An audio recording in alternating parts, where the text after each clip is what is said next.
அனைவருக்கும் வணக்கங்க. வரக்கூடிய நாட்களில் பார்த்தீங்கன்னா, உங்களுக்கு நடக்கக்கூடிய விஷயங்கள் அனைத்துமே திருப்திகரமாகவும், மகிழ்ச்சியாகவுமே அமையப்போகுதுங்க. அது மட்டும் இல்லாம, எல்லா விஷயங்களும் உங்களுக்கு சாதகமாகவே இருந்தாலும், சில விஷயங்கள்ல நீங்க கொஞ்சம் கவனமாக இருக்கிறது மிக மிக நல்லதுங்க. ஏன் சொல்றேன் அப்படின்னா, நெறைய விஷயங்கள் உங்களுக்கு சாதகமாகவும் இருக்கு. அதே மாதிரி உங்களுக்கு கஷ்டம் தரக்கூடிய விஷயங்களும் கொஞ்சம் இருக்குங்க. அது என்ன அப்படிங்கிறத பத்தி பார்க்கலாம். அதுக்கு முன்னாடி, நீங்க எந்த கடவுள வணங்கணும், எந்த பரிகாரங்கள்லாம் செய்யணும் அப்படிங்கிறத பத்தி இந்த வீடியோ பதிவுகள நான் உங்ககிட்ட முழுசா சொல்லப் போறேன். அதுக்கு முன்னாடி நம்ம சேனல இப்ப தான் நீங்க ஃபர்ஸ்ட் டைம் பார்க்குறீங்கன்னா, சேனல மறக்காம சப்ஸ்கிரைப் பண்ணிட்டு, அப்படியே பக்கத்துல இருக்கும் நோட்டிஃபிகேஷனுக்கான பெல் ஐக்கனையும் கிளிக் பண்ணி வச்சுக்கோங்க. அப்பதான் இது போன்ற ஆன்மீகம் சம்மந்தமான வீடியோக்கள் உங்களுக்கு உடனுக்குடனே நோட்டிஃபிகேஷன்ல வந்து சேருங்க. இப்ப வாங்க நம்ம வீடியோக்குள்ள போகலாம்.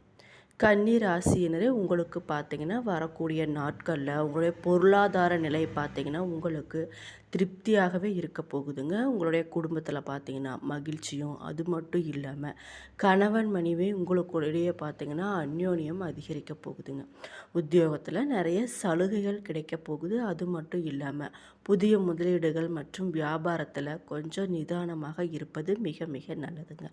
ஆரோக்கியத்தில் பார்த்தீங்கன்னா, கொஞ்சம் கவனம் தேவை. அது மட்டும் இல்லாம, பெரியோர்களோட ஆசி உங்களுக்கு எப்பொழுதுமே இருக்குங்க. நிதி நிலைமை பார்த்தீங்கன்னா, உங்களுக்கு வரக்கூடிய நாட்களில் சிறப்பாகவே இருக்குதுங்க. தேவையற்ற செலவுகளை குறைச்சிக்கோங்க. குறிப்பாக சொல்லணும்னா, நீங்கள் வேலை செய்கிற அலுவலகத்தில் பார்த்தீங்கன்னா, சாதகமான சூழ்நிலையே ஏற்பட போகுது. அதிகாரிகளோட ஆதரவும் கிடைக்க போகுதுங்க. அது மட்டும் இல்லாமல் வேலை பளு கொஞ்சம் உங்களுக்கு அதிகமாகும் அப்படிங்கிறதுனால கவனமாக இருந்துக்கோங்க. புதிய தொழில்நுட்பங்கள் மூலம் லாபம் உங்களுக்கு கிடைக்க போகுதுங்க. கூட்டு வியாபாரத்தில் கொஞ்சம் பொறுமையை கடைபிடிப்பது மிக மிக நல்லதுங்க. குடும்பத்தில் பார்த்தீங்கன்னா மகிழ்ச்சியே நிலவப் போகுது. பிள்ளைகளால் நன்மைகளும் உண்டாக போகுதுங்க. உடைய ஆரோக்கியத்தில் சிறு சிறு பாதிப்புகள் வந்து போகும் அப்படிங்கிறதுனால கவனமாக இருந்துக்கோங்க. நீங்கள் பண்ண வேண்டிய வழிபாடு என்னன்னு பார்த்தீங்கன்னா, சிவபெருமான் அல்லது வெங்கடாஜலபதியை வழிபட்டுட்டு வந்தீங்கன்னா நன்மைகளே உங்களுக்கு நடக்கக்கூடியதாக இருக்குங்க. அப்படியே உங்களுக்கு சிவபெருமானை பிடிக்கும்னா கமெண்ட் பாக்ஸில் ஓம் சிவபெருமானை போற்றி அப்படின்னு வேண்டிக்கோங்க. மனதார எந்த ஒரு விஷயத்தையும் நம்ம நினச்சி பண்ணும்போது அது கண்டிப்பாக நிறைவேறுங்க. அது மட்டும் இல்லாமல் மீனாட்சி சுந்தரேஸ்வரையும் வழிபட்டுட்டு வந்தீங்கன்னா நினச்ச காரியங்கள் உங்களுக்கு நடக்குங்க. உத்திரம் 2, 3, 4 உங்களுக்கு எப்படி இருக்கும்னு பார்த்தீங்கன்னா, உங்களுக்கு இருக்கக்கூடிய நெருக்கடி பார்த்தீங்கன்னா படிப்படியாக குறைய போகுதுங்க. அது மட்டும் இல்லாமல் வேலையில் இருப்பவங்களுக்கு பார்த்தீங்கன்னா, அதிகாரியோட ஆதரவு கொஞ்சம் அதிகமாகவே கிடைக்க போகுது. எதிர்பார்ப்பும் அனைத்துமே உங்களுக்கு பூர்த்தியாக போகுதுங்க. நான் சொன்ன மாதிரி வரக்கூடிய நாட்கள் உங்களுக்கு நல்ல பலன்கள் தரக்கூடிய நாட்களாகவே அமைய போகுதுங்க. நம்பிக்கையும் அதிகரிக்க போகுது. பணப்புழக்கம் உங்களுக்கு அதிகரிக்க போகுதுங்க. அஸ்தம் பார்த்தீங்கன்னா, அரசியல்வாதிகளுக்கு செல்வாக்கு உயரப்போகுது. எதிர்ப்பு, பகை, போட்டி, பிரச்சனை இது மாதிரியெல்லாம் இருந்த இடம் தெரியாமல் குறைய போகுதுங்க. உடல்நிலையில் பார்த்தீங்கன்னா அனைத்துமே சீராகக்கூடியதாக இருக்குது. விலகி சென்ற நண்பர்கள் உங்களை தேடி வரப்போகிறாங்க. சித்திரை 1, 2 எப்படி இருக்குன்னு பார்த்தீங்கன்னா, நேற்றைய கனவு உங்களுக்கு இப்போ நினைவாக போகுதுங்க. பொன் பொருள் இந்த மாதிரி விஷயங்கள்லாம் உங்களுக்கு சேரப்போகுது. குடும்பத்தில் நிம்மதியான நிலையை உருவாக போகுதுங்க. பணப்புழக்கமும் அதிகரிக்க போகுது. சிலருக்கு பார்த்தீங்கன்னா புதிய சொத்து சேரப்போகுதுங்க. வியாபாரிகளுக்கு எதிர்பார்த்த ஒப்பந்தங்கள் அவங்களுக்கு கிடைக்க போகுது. மகிழ்ச்சியான வாரமாக வரக்கூடிய நாட்கள் இருக்க போகுதுங்க. வரக்கூடிய நாட்கள் பார்த்திங்கன்னா சிறப்பான பலன்களே அமைய போகிறதா இருக்குது. சில இடங்களில் பார்த்திங்கன்னா வேலையில் பொறுப்பு அதிகமாக இருந்தாலும், சில இடங்களில் வேலை சும்மா கொஞ்சம் கூடுதலாகவே இருக்க போகுதுங்க. அது மட்டும் இல்லாமல் உத்தியோக ரீதியாக பாராட்டுகள் உங்களுக்கு வரலாங்க. ஆனால் எதிர்பார்த்த ஒரு காரியம் பார்த்திங்கன்னா நீங்கள் நினச்சபடி கண்டிப்பாக நடக்குங்க. வியாபாரத்தில் விற்பனை அதிகரித்து பண வரவு உங்களுக்கு அதிகமாகவே கிடைக்க போகுதுங்க.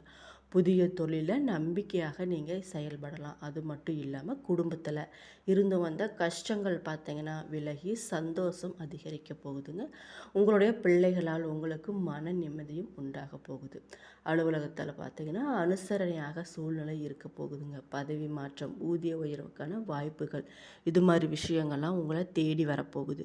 வியாபாரத்தில் புதிய தொழில்நுட்பம் இது மாதிரி விஷயங்கள்லாம் உங்களுக்கு வெற்றியை தரக்கூடியதாக இருக்குது. வியாபாரத்தில் பார்த்தீங்கன்னா ஆர்வமாக கவனம் செலுத்தும் நேரமாக வரக்கூடிய நாட்கள் இருக்குங்க. அது மாதிரி பண்ணும்போது நீங்கள் நினச்ச காரியங்கள் நடக்கும்.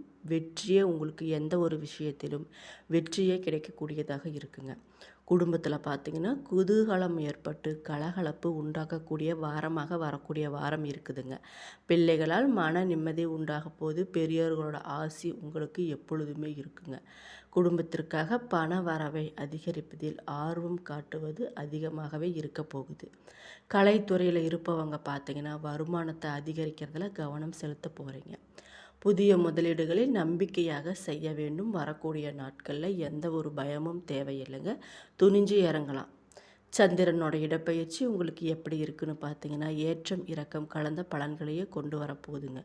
புதன் 7ல் இருக்கிறதுனால பிள்ளைகளோட படிப்புக்கான ஏற்படும் செலவுகள் பார்த்திங்கன்னா உங்களுக்கு கொஞ்சம் அதிகமாகவே இருக்கும். அது மட்டும் இல்லாமல் எச்சரிக்கையாக இருக்க வேண்டிய விஷயங்கள் என்னன்னு பார்த்தீங்கன்னா பண விஷயத்தில் நிதானமாக இருக்க வேண்டாம். புதிய முதலீடுகளில் கவனமாக செய்ய வேண்டும். வரக்கூடிய நாட்களில் உங்களுடைய தொழில், உத்தியோகம், வியாபாரம், குடும்பம் ஆகியவற்றின் எதிர்கால நலனுக்காக பாடுபட வேண்டி இருக்குங்க. பண விஷயத்தில் பார்த்தீங்கன்னா பக்குவமாக நடந்து கொள்வது மிக மிக நல்லது. பெரியோர்களோட ஆதரவு உங்களுக்கு எப்பொழுதுமே இருக்குங்க. அதிர்ஷ்ட நாட்கள் என்னன்னு பார்த்தீங்கன்னா 26, 28. அதிர்ஷ்ட எண்கள் 5, 9. சந்திராஷ்டமம் இருக்கான்னு கேட்டால் உங்களுக்கு இல்லை. வழிபட வேண்டிய தெய்வம் என்னன்னு பார்த்தீங்கன்னா மகாலட்சுமி அம்மையார். நீங்கள் பண்ண வேண்டிய பரிகாரங்கள் என்னன்னு பார்த்தீங்கன்னா தினமும் உங்கள் வீட்டு பூஜை அறையில் தீபம் ஏற்றி இந்த பாடலை 27 முறை பாராயணம் செஞ்சுட்டு வந்தீங்கன்னா நீங்கள் நினச்ச காரியங்கள் உடனே உங்களுக்கு நடக்குங்க. மனதார நம்ம ஒரு விஷயத்தை பண்ணும்போது அது கண்டிப்பாக நடக்கும். கல்வியிலே உலகமெல்லாம் உயர்ந்து நிற்க தொல்புவியில் தோன்றுகின்ற உயிர்க்கெல்லாம் பல்கலைகள் தருகின்ற மதிமகனே வெல்வதற்கு அருள் செய்வாய் போற்றி போற்றி. உங்களுடைய குடும்ப உறவினர்களுக்கிடையே இருந்த பிரச்சனைகள் பார்த்தீங்கன்னா படிப்படியாக குறைய போகுது. சுப விரயமும் ஏற்பட போகுதுங்க. கண்டகச்சனியின் காலம் அப்படிங்கிறதுனால பிற அனைத்து கோச்சார கிரகங்களின் சஞ்சாரம் உங்களுக்கு மிக சாதகமாகவே இருக்குதுங்க. தெளிவான சிந்தனை உங்களுக்கு உண்டாக போகுது. பண பிரச்சனைகளும் குறைய போகுதுங்க. தொழில் எதிர்ப்புகளை சமாளித்து வெற்றி பெற போகிறீங்க. அரசு உத்தியோக வாய்ப்பு, வெளிநாடு வேலை வாய்ப்பு, இது மாதிரி மிக பிரகாசமான வாழ்க்கை முறையெல்லாம் உங்களுக்கு அமைய போகுதுங்க. திருமணத்திற்கு பார்த்தீங்கன்னா நல்ல வரன் அமையப்போகுது. குடும்பத்தில் நிலவிய பல விதமான குறைபாடுகள் படிப்படியாக குறைய போகுதுங்க. பேச்சாற்றலால், அதாவது உங்களுடைய பேச்சு திறமையால் உங்களுடைய காரியங்கள் சாதிக்க முடியும். எதிர்பார்த்த வங்கி கடன்கள் உங்களை தேடி வரப்போகுதுங்க. குலதெய்வ அனுகிரகம் உங்களுக்கு எப்பொழுதுமே இருக்குங்க. சிலருக்கு பார்த்தீங்கன்னா பூர்வீகத்தை விட்டு இடம்பெயர நேரும் அப்படிங்கிறதால கவனமாக இருந்துக்கோங்க. சிலருக்கு குழந்தைகளால் மன சஞ்சலம் இருந்து கொண்டே தாங்க இருக்கும். அது ஒன்றும் பெரிய பிரச்சனை இல்லை. குடும்ப உறவினர்களுக்கிடையே இருந்த பிரச்சனைகள் படிப்படியாக குறையுங்க. கணவன் மனைவி இடையே இருந்த நெருக்கம் பார்த்திங்கன்னா அதிகமாக போகுது. ஆடம்பர செலவுகள் குறைத்தால் சேமிப்பு கைகூடுங்க. வசதி வாய்ப்புகள் இருந்தாலும் அதை முறையாக அனுபவிக்க முடியாத அளவுக்கு தடை தாமதங்கள் ஏற்படலாம். அப்படிங்கிறதுனால கொஞ்சம் கவனமாக இருக்கிறது நல்லது. குறிப்பாக சொல்லணும்னா பணம் சார்ந்த விஷயங்களில் உங்களுக்கு முன்னேற்றமே கிடைக்க போகுதுங்க. பணியிடத்தில் அதாவது இழப்பு ஏற்படுவதற்கு சாத்தியக்கூறு கொஞ்சம் இருக்கிறதுனால கவனமாக இருந்துக்கோங்க. இல்லைன்னா சக ஊழியர்கள் யாராச்சும் ஒரு வருடான இடைவெளி அதிகரிக்கக்கூடும். அப்படிங்கிறதுனால எந்த ஒரு பிரச்சனைகளையும் நீங்கள் தலையிட வேண்டாம். வாரத்தோட தொடக்கத்திலேயே பணம் தொடர்பான சில நற்செய்திகள் உங்களை தேடி வரப்போகுதுங்க. வரக்கூடிய நாட்களில் ஆரோக்கியம் சார்ந்த புதிய செயல்பாடுகளை நீங்கள் கவனம் செலுத்துவது மிகவும் நல்லதுங்க. அதன் விளைவாக பார்த்தீங்கன்னா உங்களுடைய உடல் நலம் அதிகரிக்கக்கூடும். குடும்பத்தில் உள்ள ஒரு சில இளம் நபர்களால் சில சிக்கல்கள் ஏற்பட வாய்ப்பு இருக்கிறதுனால கவனமாக இருந்துக்கோங்க. காதல் உறவில் பரஸ்பர அன்பை வெளிப்படுத்த உங்கள் தரப்பிலிருந்து நீங்கள் கூடுதல் முயற்சி எடுக்க வேண்டி இருக்கும். என்ன நண்பர்களே, இந்த வீடியோ பதிவுகளில் கன்னி ராசி நேயர்களுக்கு வரக்கூடிய நாட்கள் எப்படிப்பட்ட பலன்கள்லாம் அளிக்க போகுது, அது மட்டும் இல்லாமல் அவங்க கவனமாக இருக்க வேண்டிய விஷயங்கள் என்னென்ன, எந்த கடவுளை வழிபடணும், என்னென்ன பரிகாரங்கள் செய்யணும் அப்படிங்கிறத பற்றியெல்லாம் இந்த வீடியோ பதிவுகளை நான் உங்ககிட்ட முழுசாக சொல்லியிருக்கேன். அது மட்டும் இல்லாமல் நீங்கள் சில விஷயங்கள்லாம் பண்ணணும், பண்ணக்கூடாது அப்படிங்கிறத பற்றியும் சொல்லியிருக்கேன். அதை மட்டும் கவனமாக பார்த்துக்கோங்க. அது மாதிரி செஞ்சீங்கன்னா வரக்கூடிய நாட்கள் உங்களுக்கு நல்லதாகவே அமையுங்க. நன்றி.